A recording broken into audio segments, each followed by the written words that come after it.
Welcome to Third Floor Views, a production of Chesapeake Family Life, where we talk about health, education, and living with kids. I'm your host, Laura Boycourt. Today, we're discussing the Chesapeake Bay and how reducing plastic use can get us closer to a healthier waterway. Joining us is the Chesapeake Bay Foundation's Maryland senior scientist, Doug Myers. Thank you so much for being here, Doug. Hi, Laura. Happy to be here. Thank you. First of all, could you tell us a little bit about yourself, your background, and what you do at CBF? Sure.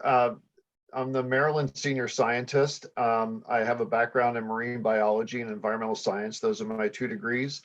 And I've been kind of doing this kind of work all over the country, both for government agencies and nonprofit organizations.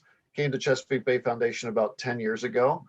And the work I do there is mostly to review the existing policies, the existing science, and kind of help guide Chesapeake Bay Foundation's advocacy positions for where we need to go in the future. If there's a new bill that's being introduced in the legislature, I would review that for its scientific underpinnings or lack thereof, and then make recommendations for amendments or whether we even support the bill or not. And then on the off season from the legislature, I get involved in various studies, especially on like oyster reef monitoring, other health of the bay issues, the effects of stormwater and other pollution on water quality, that kind of stuff. Wonderful, thank you. So speaking of pollution, let's dive into it. Plastic is sort of our theme of the conversation. I was scrolling through a recent CBF blog post that I think was put out, I don't know, a week or two ago maybe, about plastic bags and how detrimental they are to the bay. And, you know, we know this is nothing new, but just sort of this sobering, staggering statistic. I think 5 trillion bags, trillion with a T, are used each year. And, you know, as we've all seen, so many of them end up in our waterway. So I was wondering if you could comment on that as plastic bags relate to the bay. Bags, what other type of plastics end up in the bay ultimately? Sure. Yeah, I think, in modern society, it's pretty clear to see that plastic water bottles and plastic bags are they've saturated the market. And I think there's a reason for that from a business perspective. Plastic is very lightweight and durable. And so you can carry a lot of things around in it. You can ship it much more cheaply than you could glass or aluminum because those are heavier materials. So from the purely, business-oriented standpoint of saving money to be able to ship the same amount of units of anything, plastic has become in common use. But now we're facing the fact that, okay, after 20 or 30 years of that practice, there's an externality. That's what they talk about in business circles, is the externality of plastic pollution has become a huge problem worldwide. And so, bags and bottles in particular, because of their ubiquitous use in business and in commerce, have just begun to stack up. And our ability to recycle those materials over time has really come into question. A lot of the people who think they are recycling, they're really not. They're either those are going to incinerators or they're going to landfills, or a lot of times they're just being discarded on the landscape, and they all end up in the world's oceans, generally through bays like the Chesapeake. Okay. Well, so what types of plastic? We've got the bags, we've got the water bottles, things like straws, polystyrene, although I believe, is it Baltimore that's recently banned polystyrene? Yeah, the styrofoam containers that you would do carry out in, those are banned in Baltimore, yeah. Wonderful. And then, so microplastics. I know a long time ago I did an article on citizen science and sampling, bay waters to measure amounts of microplastics. Can you tell us a little bit about what those are, how they end up in the bay? Right. So any kind of plastic that you do recognize, things like a bag or a bottle or a straw, as it is subject to sunlight, sunlight tends to degrade the molecules that hold those plastics together, and it starts to break up into smaller and smaller pieces. I think we see that most of the time with styrofoam, and it's floating around, and you can see the actual particles falling apart. But all plastics do what they call photodegrade. And it doesn't mean it goes away. It just breaks Right. up into smaller and smaller pieces. When that becomes invisible to the human eye, then it becomes microplastics, and it's something you would have to put under the microscope to be able to see. The big issue with microplastics, which all plastics are breaking down into, is that if you're a juvenile fish, a juvenile crab, a juvenile shrimp, anything that is a marine organism usually goes through a planktonic life stage. So it's part of the phytoplankton and part of the zooplankton that are the base of the food web.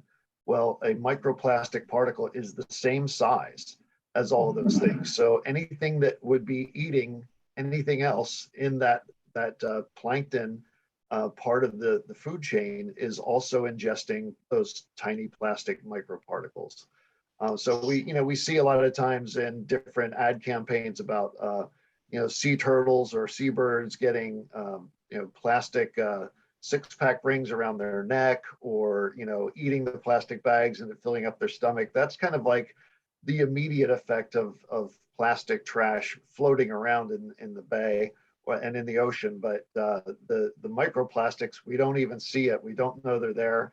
And they are basically filling up the stomachs of all of those things that used to eat each other. And so what basically happens is just like when we eat something, we feel full and we stop eating. So when a fish larva eats a microplastic particle instead of a nutritious zooplankton or phytoplankton, its stomach is filled up with those things. We have some pretty good data now where folks have done a stomach analysis of things like oysters, and the oysters' stomachs have lots of microplastics in them. So whatever nutrition they would have gotten from the phytoplankton that they filter out of the water, that's now being replaced by microplastic particles in their stomach. They feel full. They don't feel like they need to open up their shells and continue pumping water. And then they're going to lose weight and eventually die. Geez, so big or small, these plastics really have an effect on everything in the food web. So we've kind of covered the very small to the large, what is sort of invisible to the naked eye versus what we can see. We've touched a little on where it can be found. Just from sort of an infrastructure standpoint, I would imagine a lot of it, aside from just litter that you can see, a lot of it clogs storm drains, dams, things like that. Is that something that happens commonly? Right. I think a lot of people don't think about the infrastructure that we have that's underground. I always, like to use the example when I'm talking about microplastics of cigarette butts. It's not uncommon to see somebody pull up to a stop sign and flick their cigarette butt out their window. Cigarette butts are made of 99.9% plastic. And the little paper wrapper that's around it is the only thing that is actually biodegradable. And the plastic cigarette butts, the first thing that happens when it rains, it's going to go down the storm drain. And I've worked enough beach cleanups throughout the different places I've worked in my life that the number one object that washes up on beaches by weight is cigarette butts. Wow. And they don't really weigh very much. So we're talking about billions or trillions of cigarette butts that are washing up because people don't understand that when they flick it out the window, it's not just going to go out of their car, it's going to the nearest beach. And so if we think about the way water flows through storm drains when it rains, anything that ends up in the environment not contained is going to travel through that stormwater network and get into the bay. Now, what's really coming out recently is that there's more and more of the world's oceans sediments are containing microplastics. That's kind of from the worldwide perspective. But bays like the Chesapeake that have a fairly enclosed oceanographic situation tend to concentrate microplastics, and they don't actually export as much to the ocean as like a river that would come right out to the beach like it would in the West Coast. So these large estuaries like the Chesapeake have a tendency to accumulate more and more and more plastic and don't export much of it to the ocean. So it stays here and it gets more entrained into the food web. So it's really an acute problem since there's not sort of that exodus of a lot of it to other waterways. So, and I know we've touched on this as we've gone along, but and again, loaded question, but how does this plastic harm the bay? We're talking about fisheries, other animals that depend on those fish, that have the microplastics, humans, our drinking water. Again, loaded question, but Sure. can you sort of paint a picture for us about, the domino effect of harm Yeah, so plastics are I causing? touched on the food web effects, but I really didn't talk about, what plastic as a material is a polymer of petroleum. And because of that, those little tiny microplastic particles tend to attract other particles of petroleum. So there's all kinds of, chemicals that are in the environment, both from like legacy industrial past activities, 40, 50 years ago. And the microplastics have a tendency to bind with those things and concentrate them. So at the what we call the sea surface microlayer, which is right at the very top, a couple millimeters of water, that's an area where, because of the surface tension of the water, those particles tend to concentrate. And there's all kinds of things that, like the plankton, that live up there, especially at night. They come up from the bottom and they feed in that sea surface microlayer.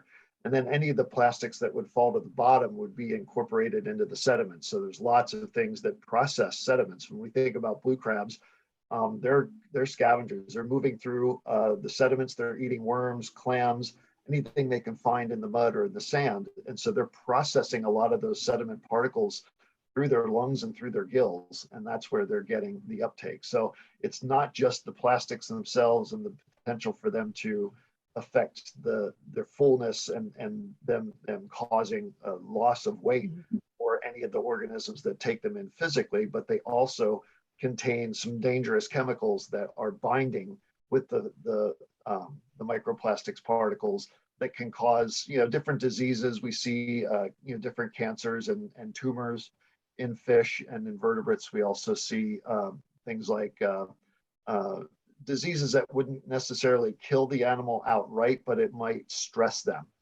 making other things like temperature or other diseases be more effective. So we have lots of question marks when blue crabs or oysters or things like striped bass populations go up and down, that we really can't explain, that they're not necessarily linked to our harvest rates.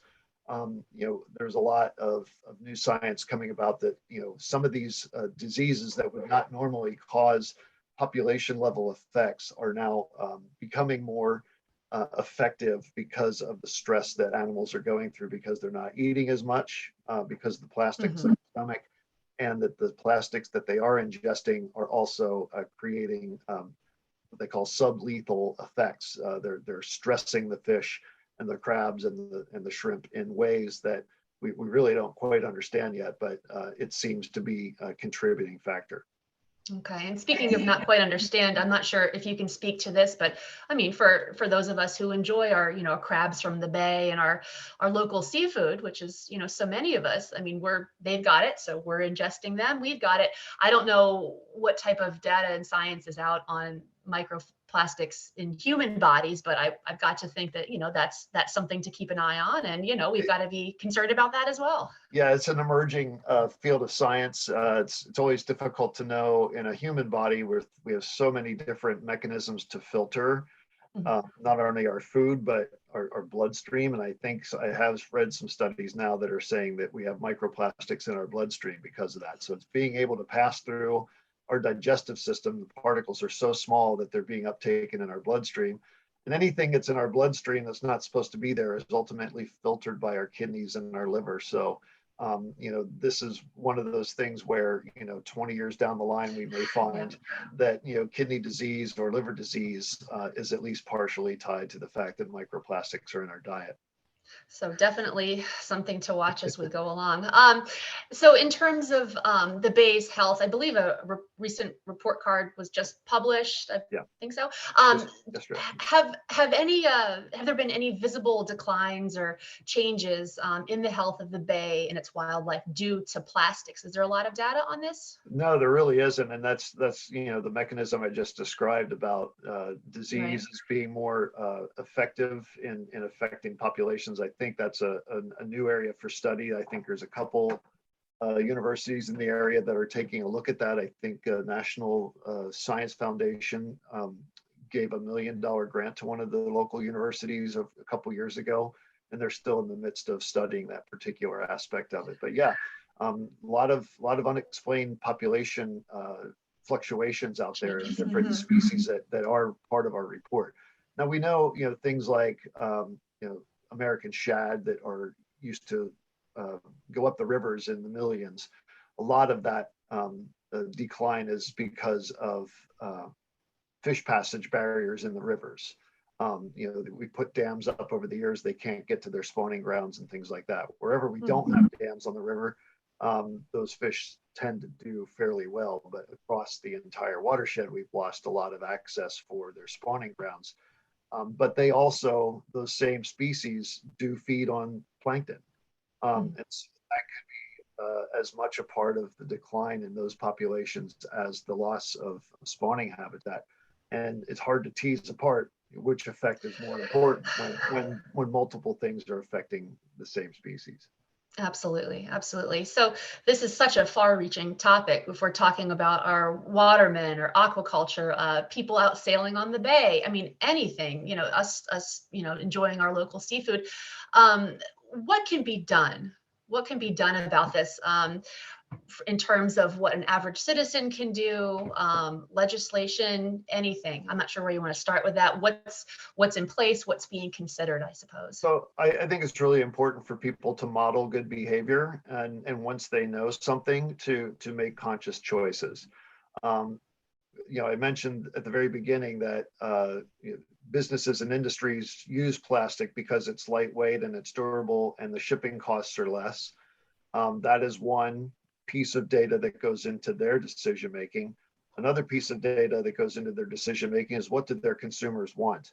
And so if you are aware of the microplastics issue and you're concerned about it, making that concern known to any corporation that packages their stuff in plastic, that it sounds like it's just as important or more important than you deciding to not use plastic. So yeah, you can decide, let's use Coca-Cola as an example. It's available in 2-liter bottles, it's available in 20-ounce bottles, and it's available in 12-ounce cans. 12-ounce cans are made out of aluminum. It's an element. It's very easily recyclable. It can be, if you choose to buy one of those 12 packs in a cardboard box, both the cardboard and the aluminum are recyclable. And they're recyclable in such a way that the aluminum's value is still fairly high. And so if it's mixed in with a lot of other things, they generally pull the aluminum out because it is so easy to recycle, and there's still a market for that. The plastic bottles, I got to tell you, are in most cases not being recycled. They're either being landfilled or they're being incinerated, causing all kinds of air pollution problems. So that's a single choice you can make. If you buy sodas, if you consume sodas, or it's difficult. I think some water companies are now starting to make water in cardboard boxes and other things like that. But the container you choose to buy makes a difference, because not only writing to those companies and asking them to use recyclable materials, but the very purchase itself sends a signal.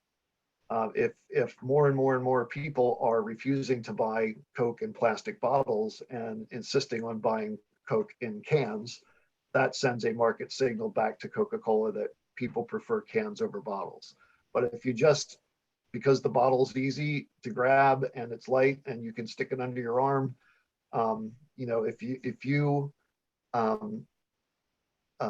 reinforce the behavior of the convenience of plastic, that sends the same market signal to them that, oh, people like plastic, we're going to continue putting our product in plastic. So it's not as simple as just the act of recycling. It's like the act of buying a recyclable product.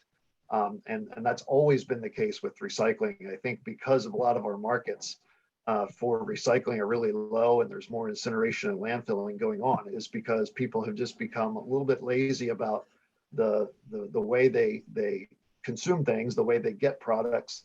the market sends those signals, the companies respond to that, and then fewer and fewer things are available in recyclable containers. So you really can't separate the what you can do with what the responsibility the corporation can do. In a capitalist society, those are the things that matter. It's where the money goes, is where the decisions are going to be made. So the other thing is, if you're really concerned about this, then I think you do need to engage in the policy discussion. There's generally bag bans and bottle bans and things like that are generally accomplished at the local level. We've tried many times to get a bag ban at the state level, and every time the industry representatives and lobbyists come and they shut it down.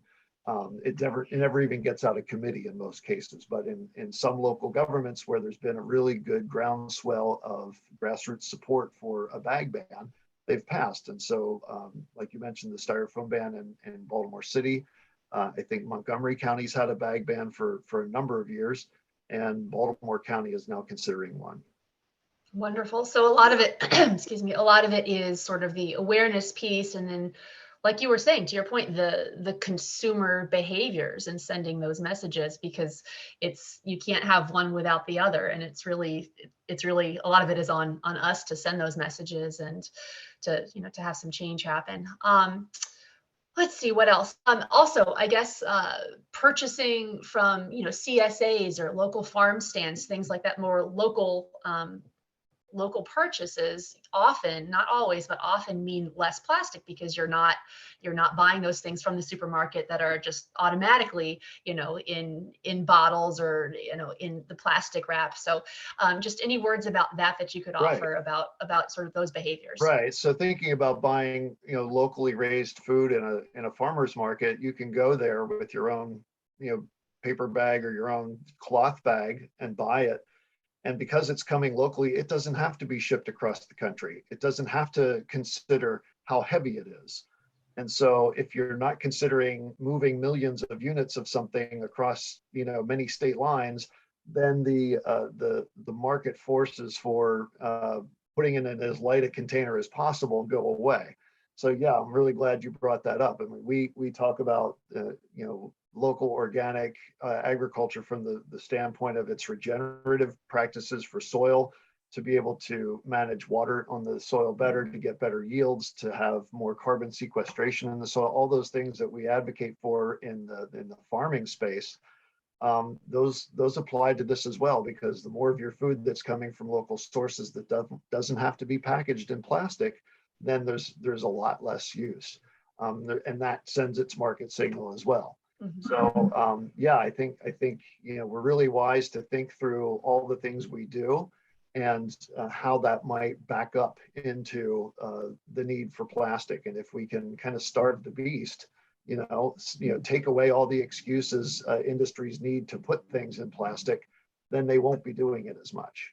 Again, it's like, yeah, you can directly write a letter to them. I don't think that will make as much of a difference as them taking a look at their quarterly returns and seeing, wow, everybody's switching to aluminum all of a sudden. We better start putting more of our stuff in aluminum or glass or something that is recyclable.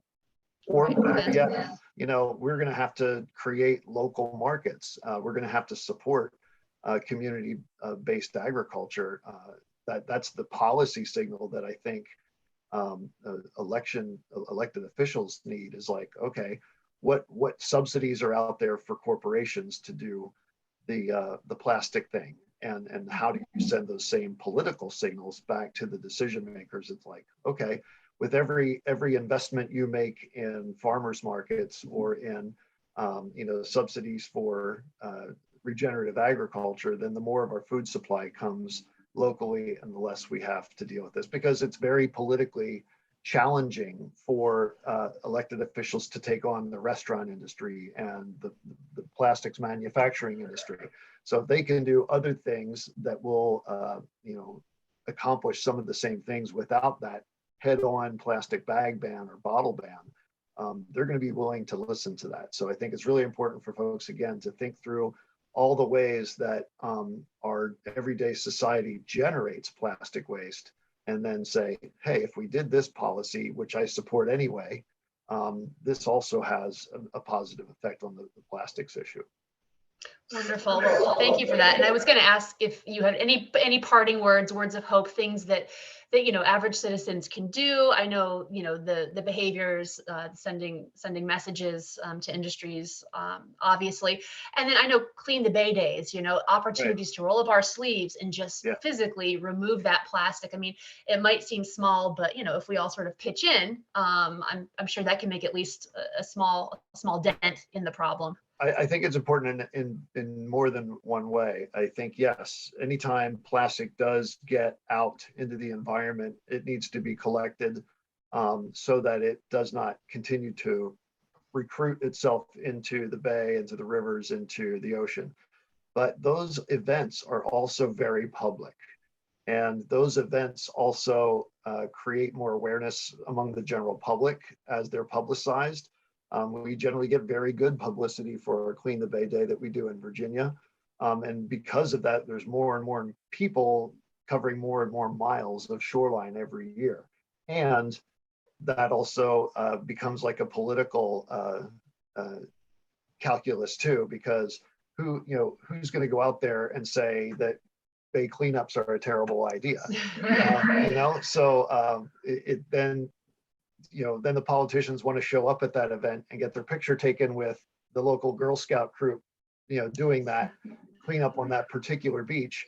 That suddenly puts them in a box where, okay, we can now work with that elected official on more policy stuff because they've now been seen caring about this issue and, asking them to put their money where their mouth is. They get a certain amount of political clout from showing up an event like that with the environmental community. Okay, so we're going to ask you for step number 2, support a plastic bag ban in your jurisdiction. So I think those events are great, and the more participation we have in them, the more visibility the issue gets, the more actual plastic gets removed from the environment, and the more we change the conversation about it.